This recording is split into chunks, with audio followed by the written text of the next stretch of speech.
Bismillahirrahmanirrahim. Alhamdulillahi rabbil alamin. Wassalatu wassalamu ala ashrafil mursalin sayyidil awwalin wal akhirin. Sayyidina wa habibina wa shafi'ina wa nabiyyina wa mawlana Muhammadin wa ala alihi wa sahbihi ajma'in. Wa radiyallahu tabaraka wa ta'ala an qutbil arifin wa imam as-siddiqin. Mawlana Abil Abbas Ahmad ibn Muhammad at-Tijani wa khulafa'ihi al-muhtadin. Wa ahli tariqati al-faizin ar-rabihin wa jami'il muslimin amin ya rabbal alamin. Amma ba'd. Après avoir formulé les louanges à Allah subhanahu wa ta'ala et adressé les prières et salutations sur le noble prophète Sayyidina Muhammad sallallahu alayhi wa sallam. Donc nous allons venir, Inch'Allah ta'ala, toujours sur les séances concernant le fiqh allégé.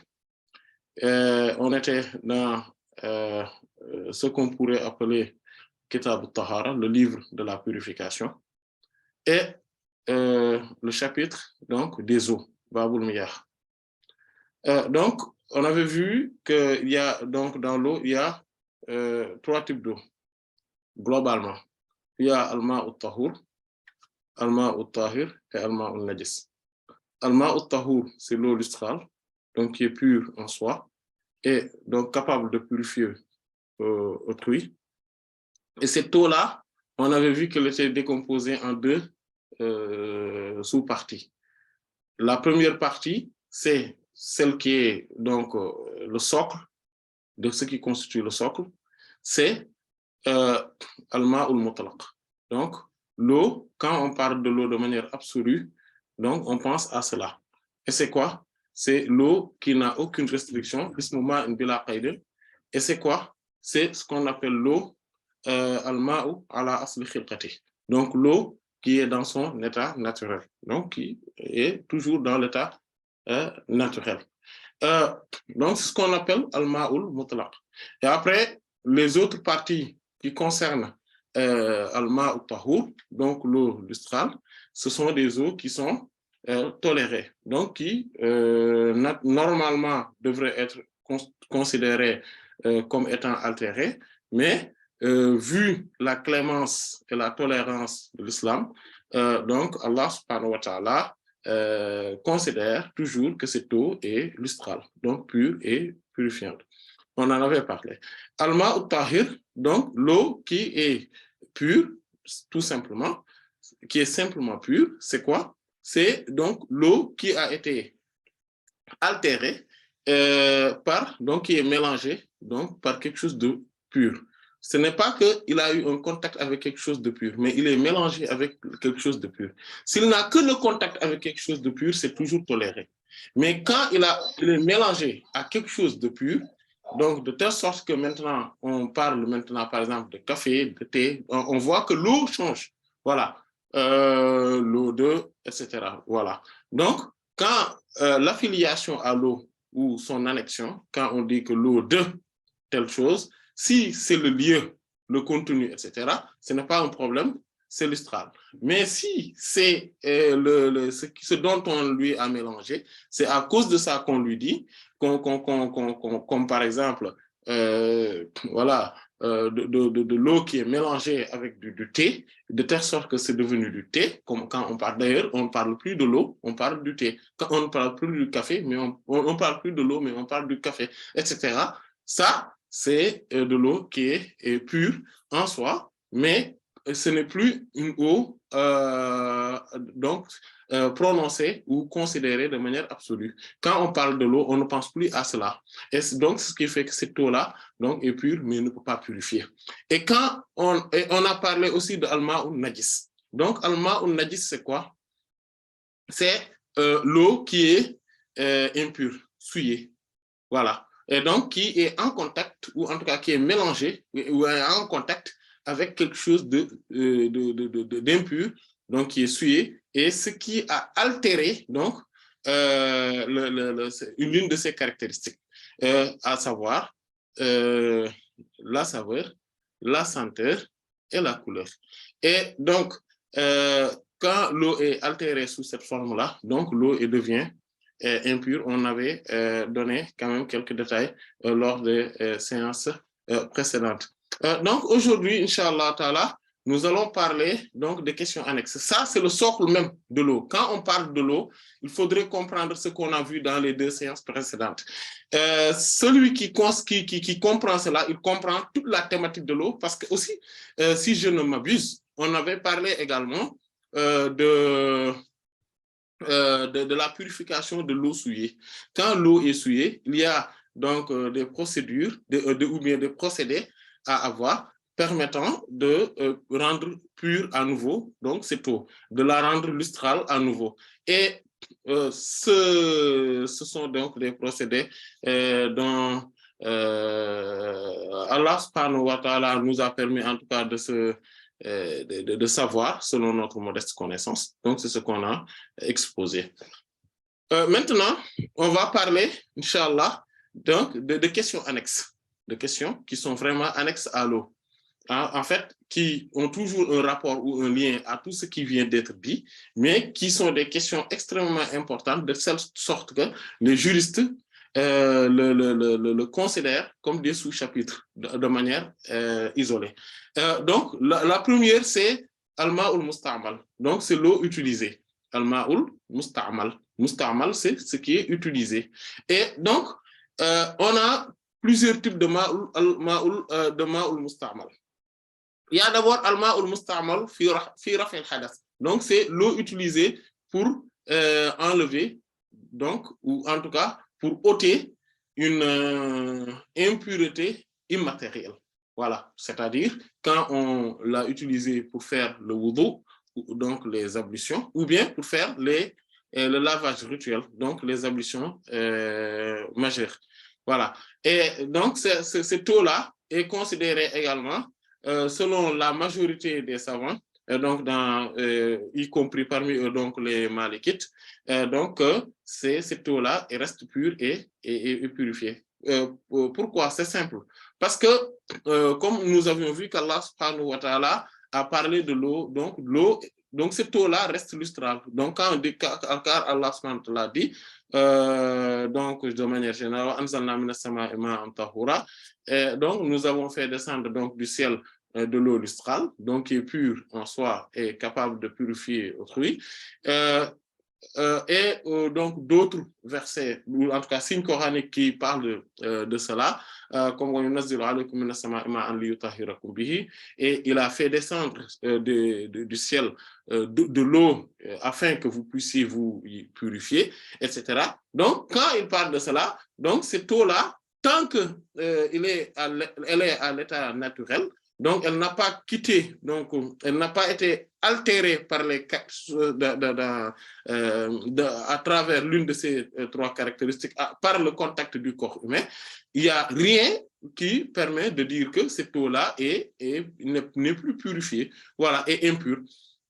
Et que le prophète sallallahu alayhi wa sallam avait dit, donc dans le fameux hadith de Sayyidina Abu Sa'id al-Khudri radiyallahu anhu qui est dans les Sunan, le prophète sallallahu alayhi wa sallam dit, donc le hadith de Bi'r Budaa, innal ma'a tahurun la yunajjisuhu shay'un. L'eau est pure et purifiante, donc l'eau est lustrale, et rien ne peut l'altérer afin de la souiller. Donc rien ne peut la rendre impure.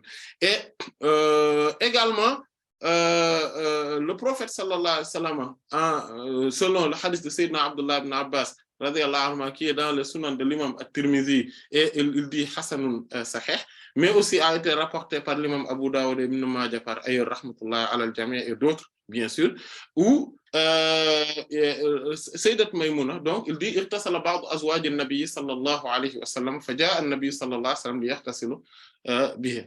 Et il dit que donc, il dit que une des épouses du prophète sallallahu alayhi wa sallam, dans une autre version, que c'était Sayyidat Maymuna radiyallahu anha, parce que il a même dit, donc dans une version de ce même hadith qui est dans le Sahih de l'imam Muslim, il dit que kana an-nabiy sallallahu alayhi wa sallam yaghtasilu min fadli Maymuna radiyallahu anha. Donc le prophète sallallahu alayhi wa sallam avait l'habitude de faire les grandes ablutions, donc le lavage rituel, par donc le restant d'eau qu'avait utilisé Sayyidatuna Maymuna radiyallahu anha.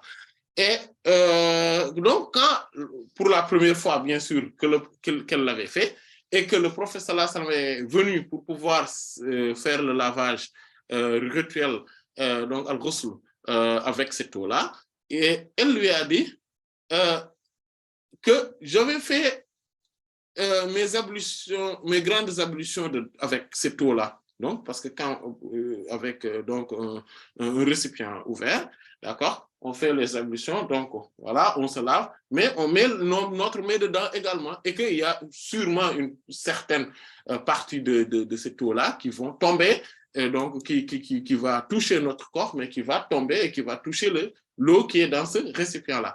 Et donc, c'est ce qu'elle lui signifiait en lui disant que je viens de faire moi-même le lavage rituel avec cette eau-là. Le prophète sallallahu alayhi wa sallam a répondu, Innal ma'a la yajnub. L'eau, certes, l'eau n'est pas affectée par la janaba. N'est pas affectée par la janaba. Donc, qu'est-ce qu'on comprend à travers cela? C'est que cette eau-là, quand on a la janaba, donc et que donc on fait le lavage rituel, l'eau qui est sur notre corps, donc donc qui touche notre corps et donc tombe sur terre, ou en tout cas est recueillie quelque part ailleurs, cette eau-là n'est pas souillée, tout simplement, parce que la janaba ne peut pas l'affecter. Donc, quand la janaba ne peut pas l'affecter, à fortiori maintenant, les petites ablutions. Donc, le fait tout simplement de perdre ses ablutions. Donc, c'est ça. Donc, c'est exactement cela dont fait allusion ce hadith-là. Et donc, ce qui montre que cette eau-là donc est pure. Bon, après, l'écrasante majorité des savants aussi adoptent cette position-là, bon, même s'il y a les Hanafites et une partie parmi eux, notamment d'ailleurs l'Al-Qadi Abu Yusuf, Yaqub ibn Ibrahim al-Ansari, et qui est donc le plus grand compagnon de l'imam, et l'imam même, en fait, c'est l'avis même de l'imam, Abu Hanifa al-Nu'man alayhima rahmatullahi wa ridwan. Et donc, lui et eux, ils considèrent que cette eau-là n'est plus utilisable car on l'a déjà utilisée pour enlever, pour soulever une souillure immatérielle. Donc, c'est comme si on l'avait utilisée pour soulever ou pour ôter, pour enlever une souillure matérielle. Donc, ils ont fait ce qiyas-là, c'est-à-dire ce raisonnement analogique, ce parallélisme. Mais le parallélisme n'a pas lieu d'être ici, et que les hadiths, ou en tout cas les textes authentiques, tendent à certifier et à authentifier, en tout cas à solidifier donc l'avis selon lequel cette eau-là reste lustrale. Bien sûr, si on y voit des choses qui montrent que cette eau-là, en tout cas, a touché tellement de souillure que cette eau est devenue usée, souillée, et bien sûr, cette eau devient souillée. Mais quand il n'y a aucune de ces caractéristiques qui est altérée ou est véritablement altérée, à savoir, comme on l'avait rappelé, parce que ce sont les trois caractéristiques de l'eau, donc, d'ailleurs, on dit que l'eau est sans couleur, sans saveur, et inodore, incolore et sans saveur. Bon, même si ce n'est pas totalement vrai, mais bon, c'est une parole qui, quand même, globalement, rentre dans une certaine vérité, même si ce n'est pas une vérité absolue. Parce qu'en fait, l'eau a une couleur, et sa couleur, c'est quoi? C'est la quasi-transparence. Voilà, elle est presque transparente. Voilà. Et donc, voilà, elle a cette couleur-là, elle a une saveur, voilà, la saveur de l'eau avec le pH plutôt qui est à peu près neutre, donc l'acidité, tout ça, c'est neutre, etc. Donc, c'est cette saveur-là, et il y a une odeur aussi de l'eau, donc, voilà. D'ailleurs, quand ça commence à pleuvoir, ou bien que, voilà, on sent qu'il y a la pluie qui arrive, donc, il y a une odeur, cette odeur de l'eau, etc. Mais bon, bref, pour dire que globalement, ces caractéristiques-là, ces trois caractéristiques de l'eau plutôt, donc consistent, donc on l'avait vu lors de la séance précédente, donc la couleur, la saveur et la senteur, donc qui est l'odeur. Donc, il y a d'abord donc le premier type de alma ul mustamal, c'est alma ul mustamal fi raf'il hadath. Il y a aussi alma ul mustamal fi taharat al mustahabba. Donc, c'est-à-dire que c'est une eau utilisée donc pour une purification recommandée, tout simplement. Voilà, j'ai une ablution, j'ai mes ablutions, voilà, je veux tout simplement les refaire parce que je veux aller prier. etc. Voilà. Je veux apprendre le Coran, j'ai déjà mes ablutions, je veux faire un zikr quelconque, j'ai déjà mes ablutions, je veux faire la tawaf de la Kaaba. J'avais déjà eu mes ablutions, mais bon, je les refais pour, voilà, etc. Pour cela. Bon, ça aussi, selon l'unanimité des savants, on peut dire, hein, ou en tout cas l'écrasante majorité, plutôt, pour ne pas dire l'unanimité, parce qu'il y a certaines chafiites qui considèrent que non, cette eau-là ne peut pas être utilisée, et parmi les hanafites aussi, il y en a aussi qui ne le considèrent pas. Mais bon, en tout cas, selon l'avis majoritaire, dans le mazhab malikite, et c'est l'avis prépondérant, Inch'Allah Ta'ala aussi, que cette eau-là aussi est lustrale, reste lustrale, tout simplement. Tant que, bien sûr, on n'a pas vu de souillure dedans, ou en tout cas, cela n'a pas été affecté ou altéré par une souillure quelconque. Et c'est pareil aussi pour Alma ul Mustamal fi Tabarrud wa Nazafa, c'est-à-dire l'eau utilisée pour se rafraîchir et pour devenir propre, pour se, voilà, voilà, quand on prend un bain, etc., voilà, on ne prend que de l'eau, il n'y a pas de savon, et que cette eau-là a été recueillie quelque part dans un récipient, dans un marigot, etc., quelque part. Voilà, cette eau-là reste pure et purifiante également. Aussi, il y a parmi cette eau utilisée, il y a une des eaux qui attire particulièrement l'attention des juristes. C'est quand on se lève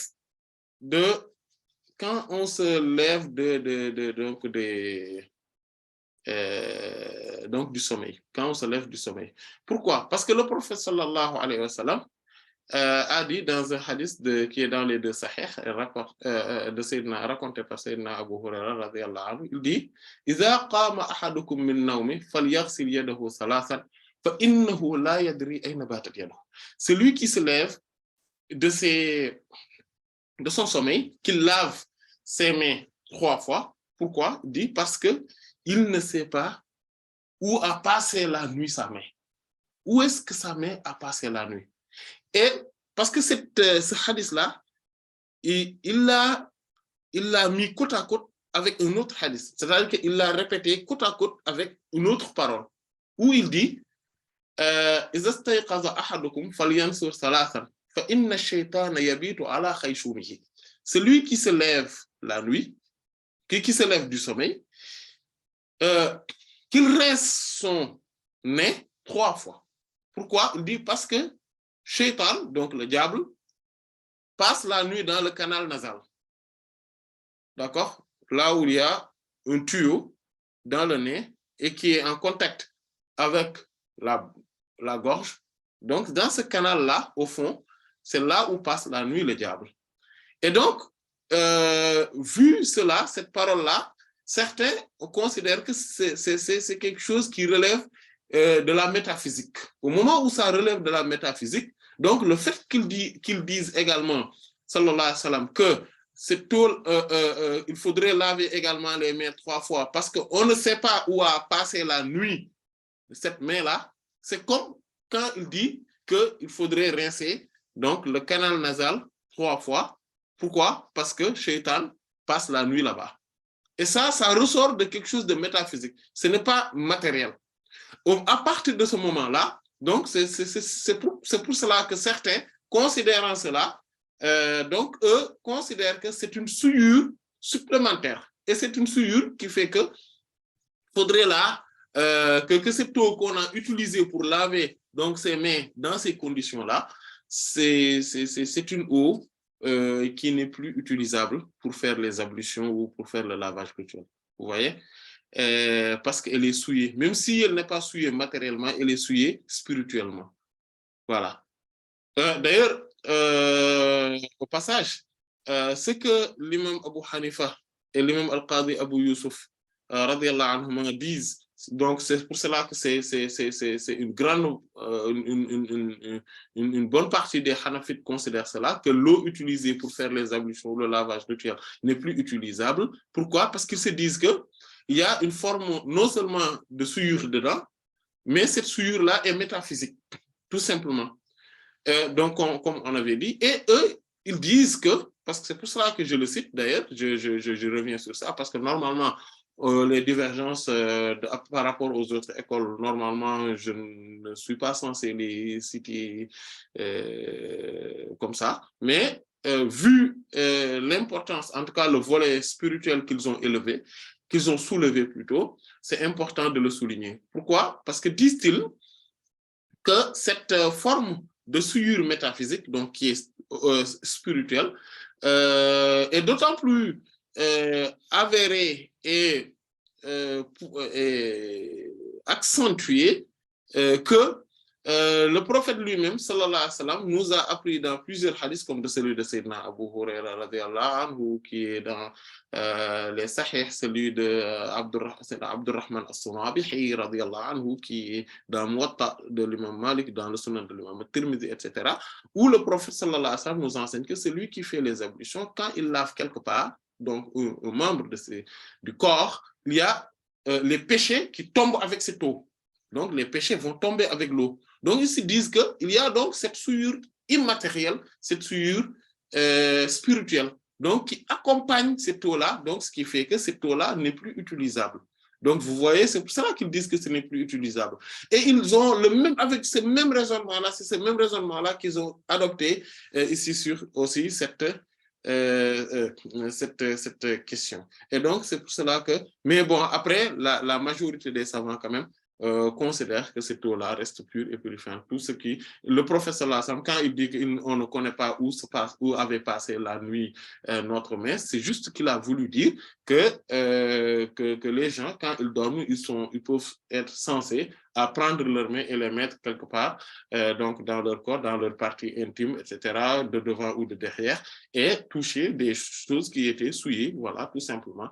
Et c'est pour cela que, et puis maintenant, c'est une manière de bien parler, donc ce qu'on appelle le kinaya en arabe, utiliser la bonne formule pour pouvoir parler poliment, tout simplement, et donc par rapport à ce sujet-là. Donc, ce qui fait que cette eau-là, selon l'avis majoritaire des savants, c'est que c'est un... Et l'avis, Inch'Allah, le plus authentique également, que cette eau-là est utilisable. Maintenant, vu l'aspect spirituel développé par certains de ces savants-là, vaut mieux quand même éviter ces types d'eau-là. Donc, c'est-à-dire, c'est pour cela que les Malikites, eux, disent que Alma ou le Mustamal, souvent, ils disent que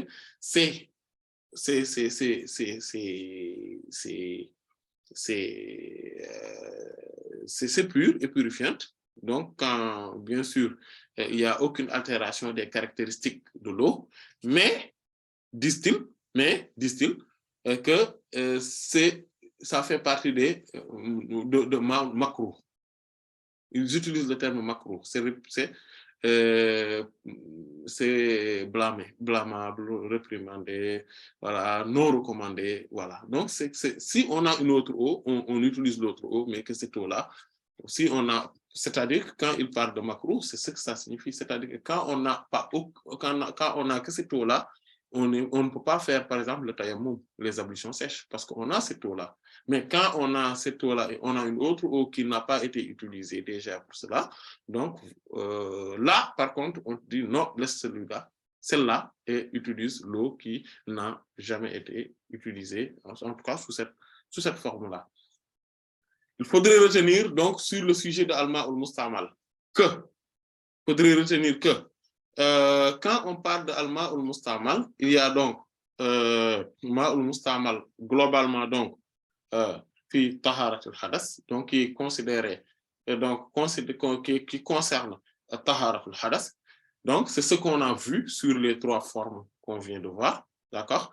Mais il y a une quatrième forme donc qui n'est pas une ou même une cinquième forme autant pour moi qui et parce qu'on a vu fi raf'il hadas, fi taharatul mustahabba et quand on se lève donc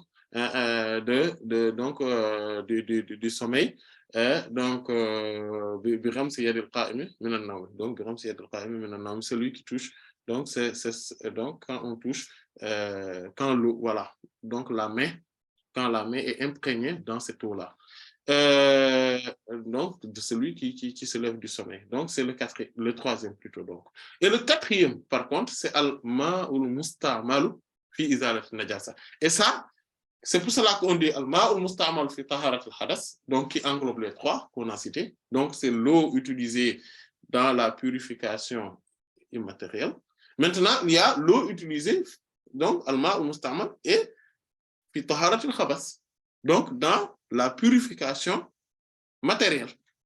Voilà, donc c'est ou certains disent fi izalati najasa, dans l'enlèvement ou en tout cas voilà donc de la souillure. Quand on enlève la souillure avec cette eau-là, est-ce que cette eau-là, quand on le recueille quelque part ailleurs, par exemple, quand on a une bouilloire, par exemple, on met de l'eau dedans, et on a par exemple un habit qui a été souillé quelque part, on verse et on recueille sur un autre récipient cette eau-là. Est-ce que cette eau-là est utilisable? Et là, il faudrait différencier les choses. Il y a donc deux types. Sous cette eau-là, il y en a deux types. Ou deux cas de figure. Le premier cas de figure, quand on enlève de la souillure et que une des caractéristiques de l'eau a été altérée. À partir de ce moment-là, l'eau est altérée. L'eau est, à un moment où l'eau est altérée, donc l'eau devient impure et souillée. Donc, ça devient un ma'un najis parce qu'il est en contact ou bien voilà avec de la souillure et cette souillure-là la imprègne, la touche, la altérée plutôt. Voilà. Et maintenant, quand aucune, donc le deuxième cas de figure, c'est quand aucune de ces de cela n'a été touchée, n'a été altérée, aucune de ces caractéristiques, des trois caractéristiques de l'eau, à savoir, donc, on le rappelle toujours, hein, c'est pas grave, le rappel est pédagogique, dit-on, que, c'est-à-dire la saveur, la senteur et la couleur, aucune de ces trois caractéristiques n'a été altérée, donc on dit que l'eau est toujours pure et purifiante. Donc, comme le hadith de Sayyidina Abu Sa'id al-Khudri radiyallahu anhu qui est dans les Sunan, dit innal ma'a tahurun la yunajjisuhu shay', c'est le fameux hadith de Bi'ru Buda'a. Donc, ce hadith-là de Bi'ru Buda'a. Ici, j'ai voulu parler d'une chose qui est d'une importance, qui est très importante. Je pourrais attendre jusqu'à ce qu'on parle donc des souillures, comment les enlever, etc. Donc de ce chapitre-là, pour en parler, mais c'est important d'en parler également ici. Donc je vais le dire. C'est quoi? C'est la différence qui existe entre l'eau qui est en contact de la souillure et la souillure qui est en contact de l'eau. Voilà. Voilà. Voilà, c'est ça. Donc, en fait, c'est important de... Ces deux choses-là sont différentes. Voilà. Voilà. Mulaqatul ma'u lin najasa wa mulaqatul najasati lil ma'. La rencontre de l'eau avec la souillure est différente de la rencontre de la souillure avec l'eau. Qu'est-ce que cela veut dire? Regardez. Quand j'ai un pot d'eau ou un seau d'eau, je veux laver par exemple, une partie de mes vêtements qui a été souillée. Donc, par exemple, la manche. Je verse cette eau-là. Je n'ai pas besoin de beaucoup de quantité d'eau pour pouvoir la laver. Pour pouvoir laver cette partie souillée. D'accord? Je mets de l'eau, je verse, et vous allez voir, quand cette eau-là, donc quand je le lave jusqu'à ce que ça soit tout simplement, je ne vois plus de couleur ou de saveur, etc. Même si les taches restent, ce n'est pas grave, on le verra, Inch'Allah Ta'ala, quand on parlera des souillures, etc. et de comment les enlever. Mais quand l'eau à son tour. Par contre, cette partie-là, si j'avais pris ce seau-là d'eau, je mets cette partie d'eau, cette partie souillée, d'accord? Mais vraiment souillée, très souillée, jusqu'à ce que le poids est impacté. Donc, on voit que ça ne pèse plus aussi léger que ça, mais ça pèse lourd parce que c'est souillé. Donc, quand je mets de l'eau dedans, je verse, vous voyez, ça l'enlève et après, c'est bon. Mais si je prenais ceci et je le mettais dans l'eau, là, j'aurais besoin de plus de quantité d'eau pour que cette eau ne soit pas souillée. Donc, on voit bien qu'il y a une différence entre ces deux-là. C'est pour cela que le hadith de Sayyidina Anas, radiyallahu ta'ala anhu, qui est dans les deux sahih d'ailleurs, de l'imam al-Bukhari et de l'imam Muslim, rahmatullah alayhima, donc le hadith al-Arabi, donc le hadith du Bédouin, donc qui était venu, sans doute certains ou beaucoup d'entre vous ont déjà eu écho de cette anecdote. Donc, il était venu à la mosquée et il a prié. Voilà, il a prié. Donc, il n'était pas content. Donc, et après la prière, il a fait une invocation en disant Allahumma arhamni warham Muhammadan wa la tarham ahadan ghayrana. Ô mon divin, sois miséricordieux envers moi et envers Muhammad. Sayyidina Muhammad, sallallahu alayhi wa sallam. Et ne sois miséricordieux envers personne d'autre. Et quand il l'a dit, le prophète sallallahu alayhi wa sallam lui a dit laqad tahajjarta wasi'an. Tu as vraiment restreint quelque chose d'extrêmement large et vaste. C'est quoi? C'est la miséricorde d'Allah, subhanahu wa ta'ala. Il lui a dit, mais demande plutôt qu'Allah subhanahu wa ta'ala soit miséricordieux envers tout le monde, envers tous les musulmans. Et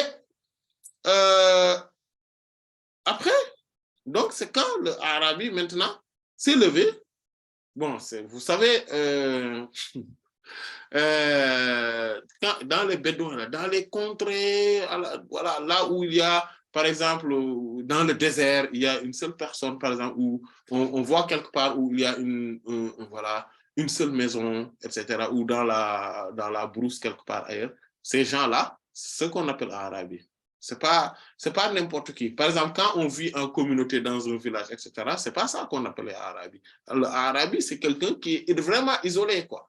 Voilà. Lui, il y a des choses qu'il ne connaît pas, il y a des choses qu'il, voilà, il s'en occupe pas. Et en plus, il y a des soucis qui existent en ville, qui n'existent pas en campagne.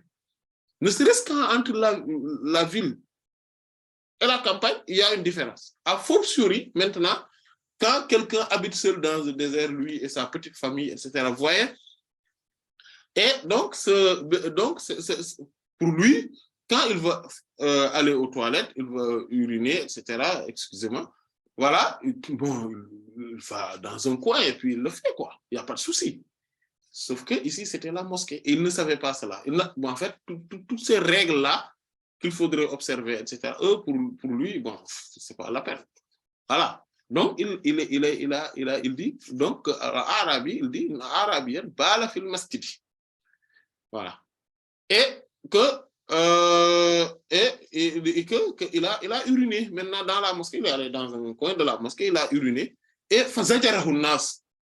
Voilà. Et les gens, voilà, l'ont malmené. Ils ont arrêté, arrête. Voilà, des choses comme ça.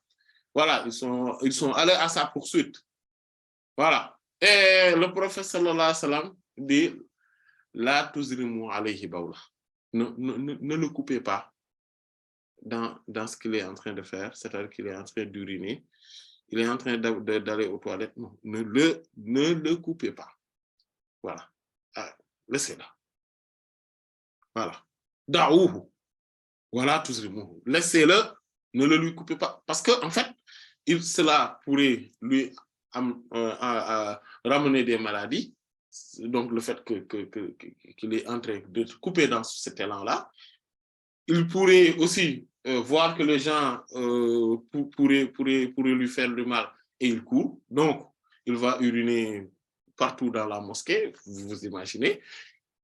ou bien même que ses parties intimes seraient dévoilées, etc. Donc, il y a tellement de mal dedans que ce qu'il est en train de faire là, qu'on le laisse finir, c'est le moindre mal. Et quand il a fini, falamma faraga, da'a an-nabi sallallahu alayhi wa sallam bi dhanubin min ma'in fa uhriqa alayhi. Et le prophète sallallahu alayhi wa sallam a demandé donc un seau d'eau et qu'on le jette, donc qu'on le verse sur la partie où il a pu uriner. Voilà. Donc, voilà, dans une autre version, donc il a demandé qu'on lui amène un seau d'eau et on l'a versé donc là-dessus. Et quand on l'a versé là-dessus, et c'est là où on voit la différence entre l'eau qui est en contact, qui vient à la rencontre de la souillure, donc il le déplace, il domine, elle domine la souillure très rapidement, et cette partie devient pure, comme avec les urines du bédouin. Cependant, imaginez une seule seconde, si c'était même eau-là, ce seau d'eau-là, c'est là où le bédouin avait uriné, cette eau allait être souillée. Alors que quand cette eau est versée sur les urines, cette partie donc a été purifiée. Donc, c'est pour cela qu'il faudrait comprendre la différence entre la rencontre de l'eau avec la souillure et donc d'une part, la rencontre de l'eau avec la souillure d'une part, et la rencontre de la souillure avec l'eau d'autre part. Il y a une grande différence entre ces deux-là. Après, on avait vu aussi une autre question qui est annexe. Donc, on a vu aujourd'hui, al-ma'ul musta'mal, et on a vu que al-ma'ul musta'mal, c'est-à-dire l'eau utilisée globalement, c'est c'est-à-dire globalement, c'est sous une purification immatérielle, et quand c'est pour une purification matérielle. Donc, on a vu ces deux-là. Et maintenant, on va voir aussi at-tatahhuru bi fadli rajuli aw al-mar'a. Donc, le fait de se purifier du restant, de ce qui reste de la purification de l'homme ou de la femme. Voilà. Selon l'unanimité des savants, quand un homme se purifie avec une eau, la femme pourrait s'en purifier. Et ça, c'est l'unanimité des savants qui le disent. Maintenant, si c'est la femme, c'est là où il y a une divergence. Et la majorité des savants, donc bien sûr les malikites, donc eux soutiennent que c'est bien possible que la femme, quand la femme se purifie, après aussi l'homme pourrait se purifier. Et leur argument, c'est quoi? C'est le hadith de Sayyidina Abdullah ibn Abbas qu'on avait cité tout à l'heure, quand Sayyidat Maïmouna s'est baignée là-dessus.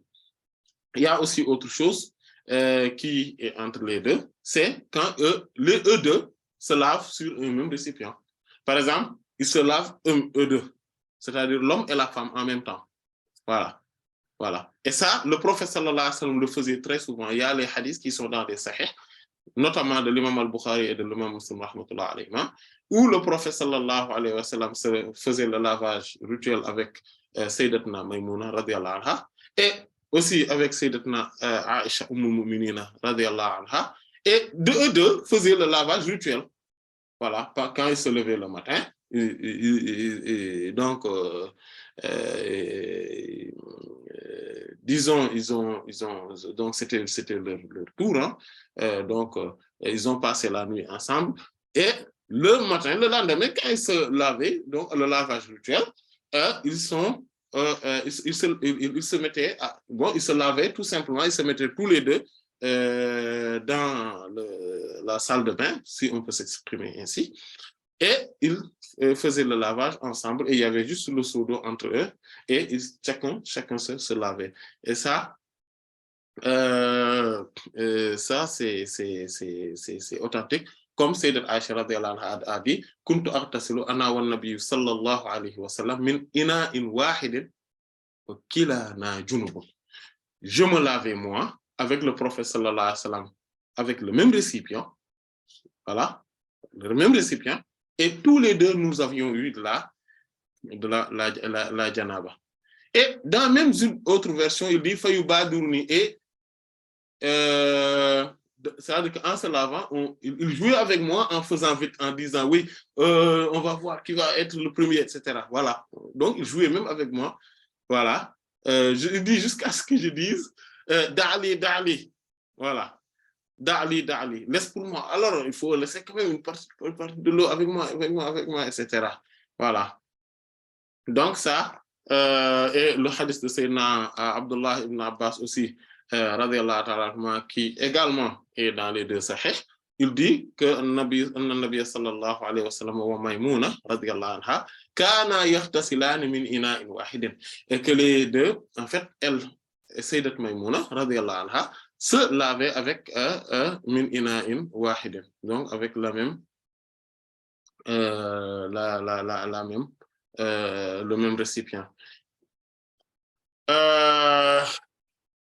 Question. Est-ce que dans ces cas de figure, est-ce que qu'il est, même dans d'autres cas de figure, est-ce qu'il est licite que l'homme voie les parties intimes de son épouse et que l'épouse et vice-versa? La réponse est oui. D'ailleurs, tous ceux qui disent, le hadith là, qui disent que Wallahi ma ra'aytu minhu wa ma ra'a minni, je jure que le Sayyidat Aïcha a dit que moi, j'ai jamais vu les parties intimes du prophète sallallahu alayhi wa sallam et lui non plus n'a jamais vu mes parties intimes. Ce hadith là est faible, c'est daif. Et il y a donc le hadith là qu'on vient de raconter par rapport au fait qu'ils prenaient le lavage rituel ensemble et ils avaient l'habitude de le faire. Il y a une version qui est dans le Sahih de l'imam Ibn Hibban, rahimahullah, qui implique clairement qu'il ne portait pas d'habit quand il faisait le lavage rituel. Voilà. Donc, voilà. Donc, il n'y a rien.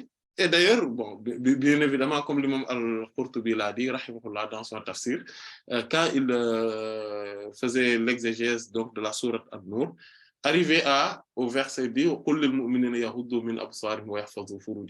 jusqu'à la fin de ces signes coraniques, il dit, rahimahullah, que la question selon laquelle donc, est-ce que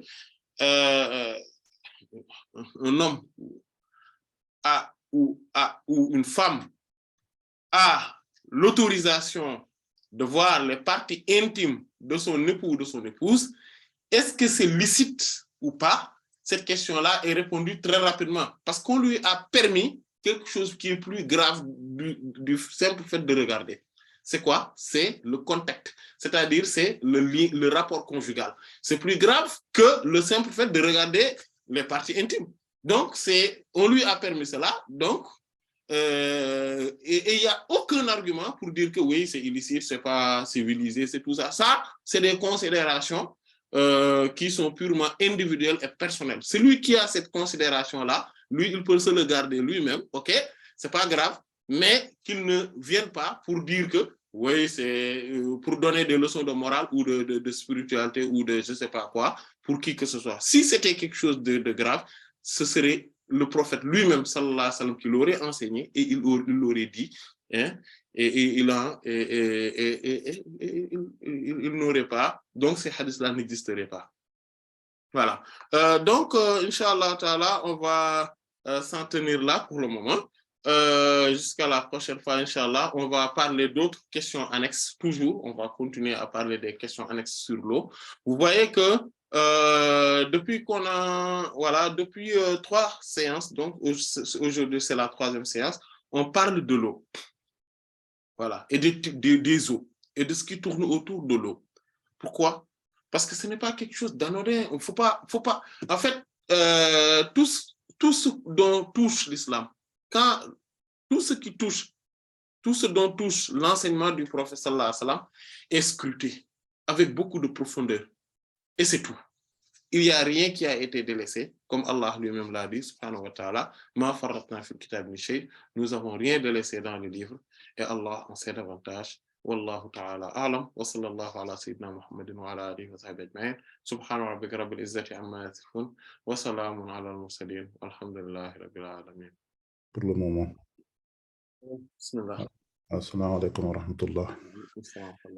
Donc, pour la question numéro 1, la seule qu'on a pour le moment, la personne, elle demande, est-ce que le ma'oul musta'mal, est-ce que ça concerne l'eau du seau qui a été uniquement au contact de la main ou bien l'eau qui a permis de laver tout le corps et qui a été recueillie après le lavage? Non, cela concerne l'eau qui touche n'importe où dans le corps humain. Quelle que soit la partie par ailleurs que cette eau a touché. On regarde juste ce qui, pour résumer, il faudrait juste regarder les caractéristiques de l'eau recueillie. Si on voit que l'eau a été altérée, on va regarder qu'est-ce qui l'a pu altérer. Si on voit que c'est quelque chose de pur, on se dit que l'eau est devenue pure, simplement. Donc, tahir. Et si elle est altérée par quelque chose d'impur, de souillé, donc l'eau devient impure et souillée, tout simplement. Donc, on dit que c'est un ma'un najis. Si maintenant, elle n'a pas été altérée, ni par l'une, ni par l'autre, donc on se dit que cette eau-là continue à être pure et purifiante, donc continue à être lustrale. On dit que c'est toujours ma'un tahour. Pourquoi? Parce que le prophète sallallahu alayhi wa sallam, je vous avais dit que ces hadiths-là de Sayyidina Abu Sa'id al-Khudri radhiyallahu anhu qui est intitulé ou connu auprès des savants hadith bi'ru Buda'a, le hadith du puits de Buda'a, où le prophète sallallahu alayhi wa sallam a dit innal ma'a tahurun la yunajjisuhu shay', l'eau est lustrale, donc est pure et purifiante, et rien ne peut la souiller. Ce hadith-là est le socle donc dans tout ce qui tourne autour de l'eau, bien sûr, surtout dans le mazhab maliki. Allah en sait davantage. Allah ta'ala. وصلى الله على سيدنا محمد وعلى آله وصحبه أجمعين سبحان ربك رب العزة عما يصفون وسلام على المرسلين الحمد لله رب العالمين. Qui vient d'arriver. Oui, d'accord. Donc, pour la deuxième question, la personne, elle dit que dans le Rimah de Cheikh Omar Al-Fouti,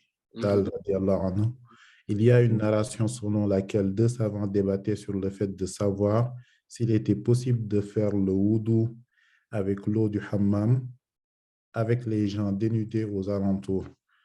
L'un des deux a répondu oui, mais à condition de fermer les yeux. Oui.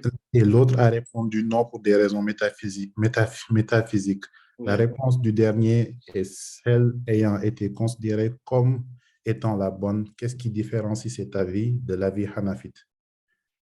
En fait, cette narration-là, c'est une narration qui a été posée par Cheikh Ahmed ibn al-Mubarak al-Lamti, radiyallahu anhu, qui lui est le disciple de Cheikh Abd Az Dabbagh, radiyallahu anhu. Et donc, ce sont des avis. Donc, dans le mazhab maliki même, ils donc discuté là-dessus, donc sur cette question-là. Et effectivement, il y a deux avis là-dessus. Donc, comme celui qui a posé la question a bien résumé,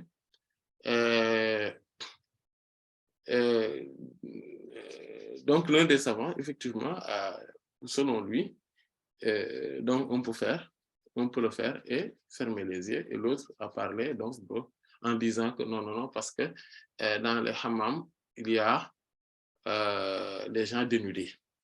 En fait, en résumé, c'est ça. Et le fait d'être dénudé et d'être vu, ou en tout cas que quelqu'un qui n'est pas dans le cercle restreint, qui a été autorisé à nous voir dans certaines circonstances, surtout dans l'intimité, comme on peut dire, bon, après, selon maintenant les degrés d'intimité, fait que ça, c'est un grand péché, en fait. Voilà. Le fait d'être dénudé devant les gens, le fait de ne pas porter d'habits corrects, voilà, de tenue correcte, en tout cas, de ne pas couvrir les parties dont Allah subhanahu wa ta'ala exige donc de couvrir, aussi bien chez l'homme que chez la femme d'ailleurs, et surtout chez la femme, bien sûr. Ça fait partie des grands péchés. C'est vraiment un péché, un péché immense.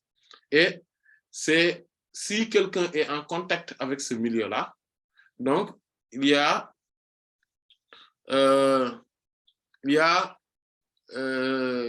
donc des ténèbres sataniques. Donc c'est sur des ténèbres qui vont donc spirituellement, donc qui vont cerner ce milieu. Ok? Quand dans un milieu on y fait de la désobéissance, en fait, la lumière qui pourrait être contenue dans ce milieu-là va diminuer, va se restreindre. Et donc les ténèbres donc, vont les remplacer, c'est-à-dire qu'ils vont remplir le vide. Voilà. Et donc, Shaitan, donc le diable, aura plus d'emprise sur ce milieu-là et sur ceux qui le fréquentent. Même si celui qui le fréquente, lui, est correct, est dans la rectitude et dans la droiture. Même s'il est là-bas, il récite le Coran, il apprend le Coran, etc. Il récite, il est en train de faire des salats à la Nabi, tout ça. Quelle que soit la situation, il fait n'importe quel zikr, les gens sont là, à côté, en train d'être dans une forme de désobéissance incontrôlée au fur et à mesure. Donc, les ténèbres de ces gens-là vont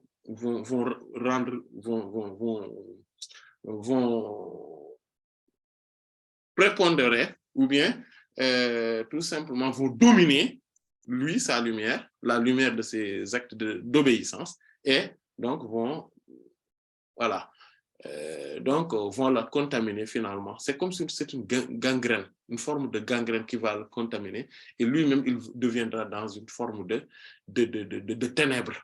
Voilà. Et il va les rejoindre tôt ou tard dans leurs actes de désobéissance. D'où d'ailleurs le problème de la fréquentation. Quand on fréquente des gens qui ne sont pas juste corrects, qui ne sont pas dans la rectitude, qui ne sont pas dans une forme de cheminement dans la spiritualité, dans la moralité, etc. Donc, on risque d'être contaminé, voilà, par eux, et négativement. Voilà. Donc, pour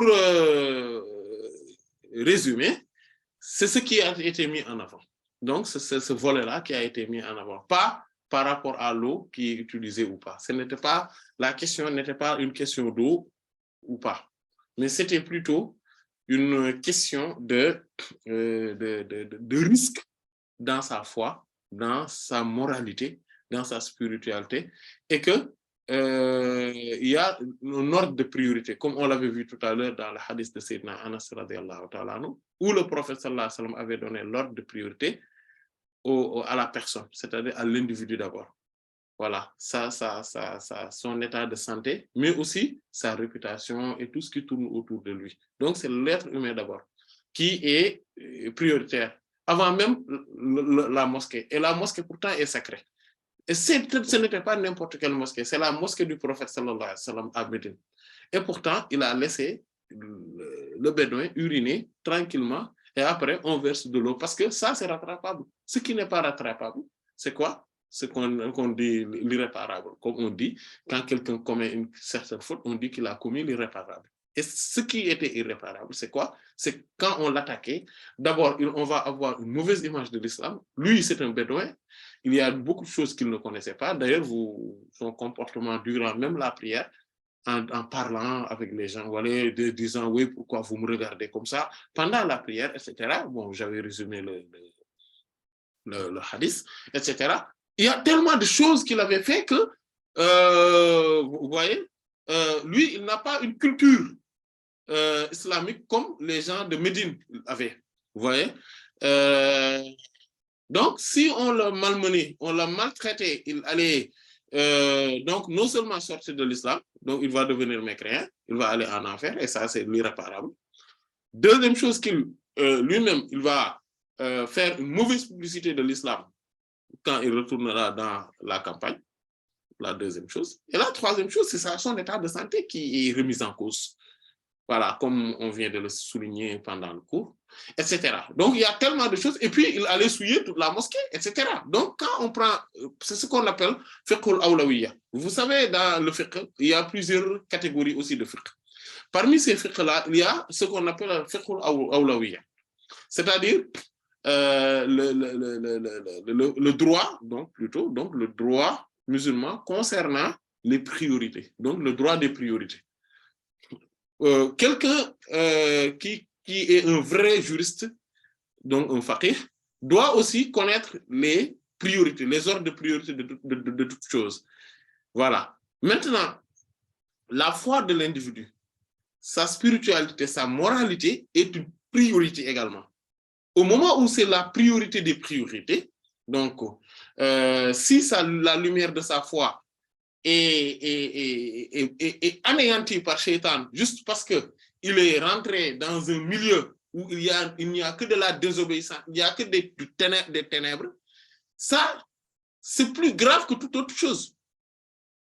Et c'est pour sauver cela, d'accord, que lui, il est, Cheikh Abdas Dabakh, radiallahu anhu, avait dit que effectivement, c'est la première parole qui est dominante. Voilà, parce que là, c'était pour sauver la foi. Parce que l'autre Cheikh Al-Mawakh, qu'est-ce qu'il proposait, rahimahullah? Il proposait de rentrer dans le hammam, là où les gens sont dénudés, de fermer les yeux, de rentrer dedans, de faire ses ablutions et de sortir et après ouvrir les yeux. Lui, il a dit que oui, même si ce qu'il a dit là, c'est intéressant, mais il y a un autre problème, un autre souci qu'il n'a pas pris en compte. C'est quoi? C'est l'impact spirituel du simple fait de se retrouver dans ce milieu-là, cette fréquentation-là. Donc, c'était plutôt par rapport à ça et non par rapport au caractère lustral de l'eau ou pas. Et Allah en sait davantage. Allah ta'ala. Bismillah. Pour la dernière question, la personne, elle demande où est-ce que commence la aura de la femme, la partie intime de la femme? Est-ce que c'est au niveau de la poitrine ou au niveau du nombril?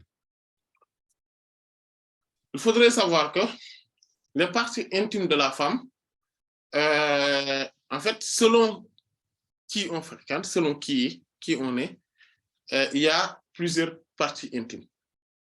Pour le mari, il n'y a pas de partie intime. Donc, tout est licite. Pour les autres femmes, donc, c'est au niveau des seins, en haut. Voilà. Et jusqu'au genou. Jusqu'au genou. Et ça, c'est pour tout le monde, à part le mari. C'est pour tout le monde. Cependant, il faudrait savoir, quand on dit pour tout le monde, c'est pour son père, sa mère, c'est son fils, etc. Vous voyez? Voilà. Après, il y a pour tout le reste, en fait, tous ceux qui ne sont pas des mahrams, c'est-à-dire que les gens qui sont autorisés à vous voir découverts, tout est aura, donc partie intime, à part le visage et les mains. À part le visage et les mains. Les mains, quand on parle des mains, c'est jusqu'au là où on met les bracelets. Voilà. Donc, c'est les mains. À part ça, rien ne devrait être vu chez la femme. Et même là, il y a une divergence auprès des savants. Voilà. les Hanafites et les Hanbalites rahmatullah alayhim considèrent que même le visage fait partie des parties intimes de la femme qu'il faudrait couvrir en sortant. Les Malikites et les Shafi'ites rahmatullah alayhim considèrent que non, le visage ne fait pas partie des parties intimes de la femme. Voilà. Mais juste pour dire que même là, il y a une divergence auprès des savants. Cependant, quand Allah subhanahu wa ta'ala cite ceux qui pourraient voir la femme musulmane découvrir la tête, par exemple, donc les autres parties intimes, bien sûr, il a dit « Wanisaikum » et vos femmes. C'est-à-dire, une femme musulmane pourrait montrer sa chevelure aux femmes musulmanes, mais pas aux femmes mécréantes. Les femmes non musulmanes sont comme les hommes auprès de la femme musulmane. Elles n'ont pas le droit, ou en tout cas la femme musulmane n'a pas le droit de découvrir sa chevelure devant une femme non musulmane. Et ça, c'est aussi un point très important que beaucoup ignorent ou tout simplement ne donnent pas l'importance qu'il faut qu'il y ait. Et Allah en sait davantage. Wallahu ta'ala a'lam wa sallallahu ala sayyidina Muhammadin wa ala alihi wa sahbihi ajma'in. Subhana rabbika rabbil izzati amma yasifun wa salamun ala al-mursalin walhamdulillahi rabbil alamin.